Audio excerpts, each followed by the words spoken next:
জামা খুলে ফেলাইলাম, পায়জামা খুললাম, কিন্তু খোলার পরে আবার পড়তে হইবে এই জিনিসটুকু আমি আর পারি নাই। ঠান্ডায় ওইনে শুয়ে পড়লাম, আর পায়ে শিকল দিলাম।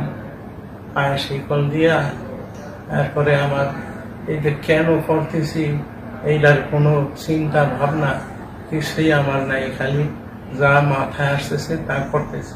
আমি হাঁটতে গেছি, হাঁটতে যাওয়ার পরে আমার মাথায় আসলো যে আমি চলতে থাকি, যাই কোন দিকে যাই বলতে পারি না। এক পর্যায়ে আমি অটো পাইছি, অটোতে উঠছি, মেরের বাজার নামছি। নামে এরপরে মনে চাইলো যে আমি জয়দেবপুর যাই, সিএনজি দিয়া জয়দেবপুর গেছি। মাথায় আসলো যে আমি এখন বাসে উঠি। বাসে উঠা তারপরে কোন জায়গায় জানি শ্যামলি না জানি কোন জায়গায় নামাইছি। এরপরে এইখান থেকে আমি আরেকটা বাসে উঠে গাবতলী গেছি। ওইখান থেকে আমি মনে চাইল যে আমি টিকিট করি, কই যাবো। আমার খেয়াল হলো যে আমি পঞ্চগড় যাই। পঞ্চগড় অনেক রাত্রে পঞ্চগড় নামছি। নামার পরে হাঁটতেছিলাম, কোন দিকে হাঁটতেছি আমি জানি না, আমি চিনি না, হাঁটতেছিলাম। এক পর্যায়ে আমি দেখি যে পঞ্চগড় জেলা প্রশাসকের কার্যালয়, তারপরে পুলিশ লাইন্স, এগুলি হাঁটিয়া পার হইয়া গেছি। পার হইয়া গিয়ে এক পর্যায়ে আমি একটা শিকল পরনে পাইলাম। ওইটা নিয়ে এক জায়গায় আমি প্রস্তাব করতে বসলাম।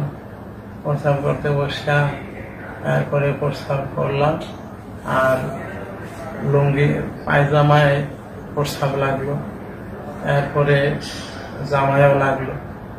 তো জামা খুলে ফেলাইলাম, পায়জামা খুললাম, কিন্তু খোলার পরে আবার পড়তে হইবে এই জিনিসটুকু আমি আর পারি নাই। ঠান্ডায় ওইনে শুয়ে পড়লাম, আর পায়ে শিকল দিলাম।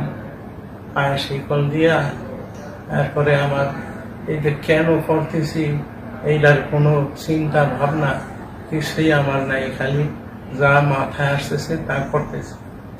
এক পর্যায়ে আমি শুয়ে পড়লাম, ঠান্ডায় খুবই কাতর হয়ে গেলাম। এরপরে কতক্ষণ যেন আমার ঘুম আসলো। এরপরে সকালে লোকেরা আমারে হসপিটালে নিল। আমি দেখি যে আমি পঞ্চগড় হসপিটালে আছি। চতুর্দিকে আলেম ওলামা আসলো।